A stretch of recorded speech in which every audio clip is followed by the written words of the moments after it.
Hi, short story தமிழுக்கும் அன்போட வரவேற்கிறேன். நம்ம இன்றைக்கி குருஷேத்திர யுத்தத்தில் என்ன பார்க்க போகிறோன்னா, அந்த யுத்தத்தோட ஃபர்ஸ்ட் அண்ட் செகண்ட் டேஸ் என்னென்ன நடந்ததுன்னு சொல்லிட்டு பார்க்க போகிறோம். அதுக்கு முன்னாடி இந்த யுத்தத்துக்கு முன்னாடி கௌரவர்களுடைய மூத்த சகோதரரான துரியோதனனும் பாண்டவர்களுடைய செல்லப்பிள்ளையான அர்ஜுனனும் நம்ம தலைவர் கிருஷ்ணரை பார்க்க போகிறாங்க. காலையில் எழுந்த உடனே கிருஷ்ணர் விழிக்கிறது அர்ஜுனோட முகத்தில் தான். எழுந்த உடனே கேட்குறாரு, சொல்லுப்பா, என்ன காலையிலே என்னை பார்க்க வந்திருக்கீங்க அப்படின்னு பார்க்கும்போது தான் ரைட் சைட்லேருந்து துரியோதனனும் நானும் வந்திருக்கேன் கேசவா அப்படின்னு சொன்ன உடனே, என்ன 2 பேரும் வந்திருக்கீங்க காலை பொழுதில் அப்படின்னு கேட்கும்போது, 2 பேரும் ஒரே விஷயத்துக்காக தான் வந்திருக்கோம் அப்படின்னு சொல்லும் போது கிருஷ்ணருக்கு புரிஞ்சிடுச்சு எதுக்காக வந்திருக்காங்கன்னு சொல்லிட்டு. அப்போது துரியோதனன் சொல்கிறாரு, கேசவா, ஃபர்ஸ்ட்டு நான் தான் வந்தேன், நீங்கள் அர்ஜுன்கிட்ட கூட கேட்டுக்கோங்க, அதனால் முதல்ல நான் வந்ததுனால முன்னுரிமை எனக்கு கொடுங்க அப்படின்னு சொல்லிட்டு கேட்குறாரு. அர்ஜுனனும் சொல்கிறாரு, ஆமாம் கேசவா, முதல்ல அண்ணா தான் வந்தார், நீங்கள் ஃபர்ஸ்ட்டு அவர்கிட்டயே கேளுங்கன்னு சொன்ன உடனே கிருஷ்ணர் சொல்கிறாரு, வயசில் பார்த்தா சின்னது நம்ம அர்ஜுனர் தான், ஸோ நான் முதல்ல முகம் விழித்ததும் அவரோட முகத்தில் தான், அதனால் நான் ஃபர்ஸ்ட் அவர்கிட்டேருந்து கேட்குறேன் அப்படின்னு சொன்ன உடனே துரியோதனனுக்கு கோவம் வருது. பட் இருந்தாலும் சரி நம்ம காரியம் ஆகணுமேன்னு சொல்லிட்டு சைலண்ட்டாக இருக்கார். உடனே கிருஷ்ணர் சொல்கிறாரு, நீ கேளு அர்ஜுனா, என்கிட்ட இருக்கிறது 2 ஆப்ஷன் தான். ஃபர்ஸ்ட் ஆப்ஷன் என்கிட்ட இருக்கிற பெரும் படையான நாராயண சயனம், அதுக்கு அடுத்த பக்கம் இருக்கிறது நான் மட்டும்தான். இந்த யுத்தத்தில் எந்த ஒரு ஆயுதமும் நான் ஏந்த மாட்டேன் அப்படின்ற சபதம் கொண்டிருக்கிற நிராயுத பாணியாக இருக்கிற நான். இதில் உனக்கு எந்த ஆப்ஷன் வேணும் அப்படின்னு கேட்ட உடனே அர்ஜுனன் கொஞ்சம் கூட யோசிக்காமல், இது என்ன கேள்வியாதா, எனக்கு நீங்கள் மட்டும் போதும், அது எப்பேற்பட்ட படையாக இருந்தாலும் உங்களோட வழிகாட்டத்தில் இருந்தால் கண்டிப்பாக அதில் நான் வெற்றி பெறுவேன், நான் நம்புறேன்னு சொன்ன உடனே துரியோதனனுக்கு ரொம்ப சந்தோஷமாகுது.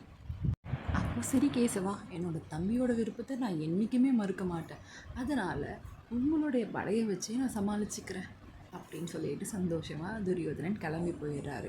அப்போ வாசுதேவர் கேட்குறாரு அர்ஜுனர்கிட்ட, நீ எதுக்காக என்ன சூஸ் பண்ண பார்த்தான்னு கேட்கும்போது, இந்த படைகள் எல்லாமே எனக்கு எதுவும் தேவையில்லை வாசுதேவா, ஆனால் இந்த உலகையும் ஆட்சி செய்கிற, அது மட்டும் இல்லாமல் அந்த படைகளுக்கே தளபதியாக, அதாவது தலைவராக இருக்கிற நீங்கள் இருக்கும்போது வேறு என்ன எனக்கு வேணும்னு சொல்லிட்டு சந்தோஷமாக சொல்கிறாரு. இதே நேரத்தில் துரியோதனன் ரொம்ப சந்தோஷமாக அவங்க தந்தையான திருதராஷ்டிரர்கிட்டையும் தாத்தா பீஷ்மர்கிட்டையும் சொல்லி ரொம்ப சந்தோஷப்படுறாரு. இப்போது கிருஷ்ணருடைய சேனை மொத்தமும் நமக்கு தான் அப்படின்னு சொல்லிட்டு. அப்போது திருதராஷ்டிரர் கேட்குறாரு, அப்போ பாண்டவர்களுக்கு என்ன கிருஷ்ணர் கொடுத்தார்? ஒன்றுமே பிரயோஜனம் இல்லாத, அதாவது யுத்தத்தில் எந்த ஒரு வேலையும் செய்யாத கிருஷ்ணர் தான் அவங்க பக்கத்தில் இருக்காருன்னு சொன்ன உடனே பீஷ்மருக்கு கோவம் வந்தது. நீ எவ்வளவு பெரிய தவறு செஞ்சுருக்க தெரியுமா, அந்த பரம்பொருளையே வேணான்னு சொல்லிட்டு அற்பம் இந்த படையை மட்டுமா கொண்டு வந்தேன்னு சொல்லும் போது கர்ணன் சொல்கிறாரு, எதுவாக இருந்தாலும் பார்த்துக்கலாம், அந்த துரியோதனா உன் கூட நான் இருக்கேன் அப்படின்னு சொல்லும் போது சண்டைக்கு இப்போ எல்லாருமே தயாராக ஏறிட்டாங்க. இப்போது எல்லோரும் போர்க்களத்தில் சந்திக்கிறாங்க. போர்க்களத்தோட முதல் நாள் எல்லாமே கச்சிதமாக இருக்குது. சங்கம் முழங்க வேண்டிய நேரமும் வந்தாச்சு. இப்போ பீஷ்மர் கொஞ்சம் யோசிக்கிறாரு. ஆனால் துரியோதனன், என்ன தாத்தா நீங்கள் அப்படியே இருக்கீங்க, இப்போ நீங்கள் சண்டை போட போகிறீங்களா இல்லையா, உங்களை நம்பி என்னுடைய நண்பரான கர்ணரையும் நீங்கள் வர வேணான்னு சொல்லிட்டீங்க, இப்போ நான் என்ன பண்ண போகிறேன்னு சொன்ன உடனே பீஷ்மர் சொல்கிறாரு, கொஞ்சம் அமைதியாக இரு துரியோதனா, என்னோடய கடமையை நான் கண்டிப்பாக செய்வேன்னு சொல்லிட்டு சங்கம் முழங்குறார். இப்போ யுத்தம் ஸ்டார்ட் ஆகுது. 2 படையும் மோத வர நேரத்தில் அப்போது சாரதியாக இருக்கிற கிருஷ்ணர்கிட்ட அர்ஜுனர் சொல்கிறாரு, கேசவா, ரதத்தை நிறுத்துங்க, எனக்கு போரிட மனசே இல்லை, ஏன்னா ஆப்போசிட்டில் இருக்கிற எல்லாருமே என் அண்ணன், என் தம்பி, என் தாத்தா, என் குரு அப்படின்னு என்னோடய சொந்தங்கள் மட்டும்தான் என் கண்ணுக்கு தெரியுது, மரணமும் தெரியுது, இப்போ நான் என்ன பண்ணுறதுன்னு கேட்கும் போது கிருஷ்ணர் வந்து சொல்கிறாரு, இதுக்குள்ளே இருக்கிறது உன்னோட நண்பரோ இல்லை உன்னுடைய தாத்தா குரு அப்படின்னு யாருமே கிடையாது அப்படின்னு சொல்லும் போது, இல்லை கேசவா, என் மனசு கேட்க மாட்டேன் இந்த கேசவா அப்படின்னு சொன்ன உடனே பாண்டவர்களுக்கு கோவம் வருது. என்ன அர்ஜுனா பண்ணுற அப்படின்னு சொன்ன உடனே கிருஷ்ணர் சொல்கிறாரு, சரி ஓகே, நீங்கள் என்ன இப்போ அவருடைய ஆசீர்வாதம் தானே உங்களுக்கு வேணும், நீங்கள் போங்க அப்படின்னு சொன்ன உடனே பாண்டவர்களுடைய மூத்த அண்ணனான தர்மர் அவருடைய எல்லா வில் எல்லாமே எடுத்து வச்சுட்டு அவரோட குரு மற்றும் தாத்தா கிட்ட போயிட்டு ஆசீர்வாதம் வாங்குறதுக்காக போகிறாரு. இது புரிஞ்ச பீஷ்மரும் குருதேவரும் சொல்கிற ஒரு விஷயம், இந்த போர்க்களத்தில் யார் குருவும் கிடையாது, யார் சீடரும் கிடையாது, யார் உறவினரும் கிடையாது, யாரும் எதிரியும் கிடையாது. அதனால் உன்னுடைய தர்மம் என்னவோ அதை மட்டும் செய், உன்னுடைய தர்மம் இப்போது இந்த போர்க்களத்தில் போர் புரியுது மட்டும்தான் அப்படின்னு சொல்லி ஆசீர்வாதம் பண்ணி அனுப்புகிறாங்க. இப்போது அர்ஜுனருக்கு ஒரு தெளிவு வந்துடுச்சு. இதுக்கப்புறம் ஸ்டார்ட் ஆகுது இந்த போர். முதல் நாள் பீஷ்மர் எல்லாரையும் அடித்து துவம்சம் பண்ணுறாரு. ஏன்னா பீஷ்மர் வந்து கங்கை நதியோட புதல்வன். அதோட பிரம்மதேவர்கிட்ட நிறைய வரங்களை வாங்கியிருக்கிறதுனால பாண்டவர்களுடைய படைவலத்தை அழிச்சிட்டாரு. இதை பார்த்துக்கிட்டே இருக்காரு கிருஷ்ணர். இன்னொரு சமயத்தில் பார்த்தோன்னா துரியோதனர், துச்சாதனன், பீமன், மகாதேவன், சகாதேவன் எல்லாரும் சண்டை போட்டுட்டு இருக்காங்க.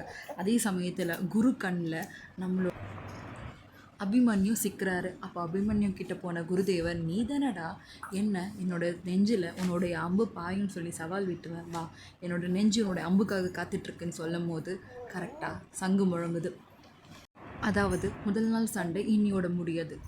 போர்க்களத்தோட விதிமுறைப்படி மறையும் போது இந்த போரும் இதோட தற்காலிகமாக மூடப்படும். ஸோ அதனால் குருதேவரும் இப்போ போயிட்டு நாளைக்கு வா அப்படின்னு சொல்லிட்டு அனுப்பி வச்சிடுறாரு. இப்போது அந்த போர்க்களத்தோட 2ஆம் நாள். முதல் நாள்லேயே பெரும் அழிவை 2 பக்கத்துலேருந்தும் அனுபவிச்சிட்டாங்க. இப்போ 2ஆம் நாள் வருது. அதே மாதிரி பீஷ்மர் அந்த ஆப்போசிட்டில் இருக்க எல்லா டீம் மெம்பர்ஸ் எல்லாரையும் பாதி அளவு கழிச்சிட்டாரு. இப்போது அர்ஜுனனும் பீஷ்மரும் சந்திக்கிற நேரம் வருது. ஆனால் பீஷ்மரும் அர்ஜுனனும் கிராஸ் பண்ணி போகும்போது பீஷ்மர் ஆப்போசிட் இருக்கிற மற்ற எல்லாரையும் குறி வைக்கிறாரே தவிர தன்னுடைய பேரனான அர்ஜுனன் பக்கம் வரல.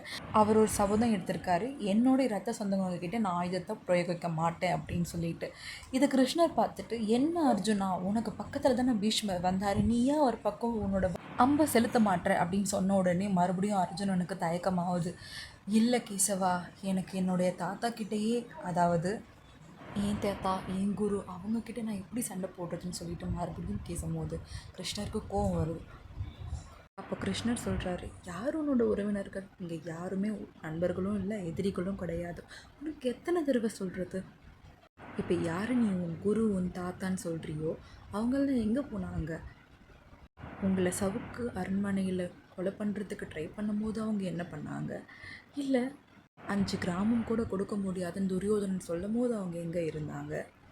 12 வருஷம் வனவாசம் போகும்போது அவங்க எங்கே இருந்தாங்க? 1 வருஷம் தலைமறைவாக இருந்தபோதும் அவங்க எங்கே இருந்தாங்க?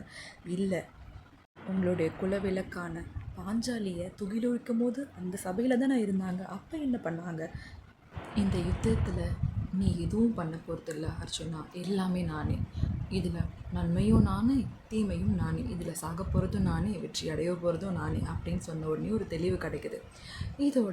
இதோட குருஷேத்திர யுத்தத்தோட 2nd பார்ட் க்ளோஸ் ஆகுது. தேங்க்ஸ் ஃபார் வாட்சிங்.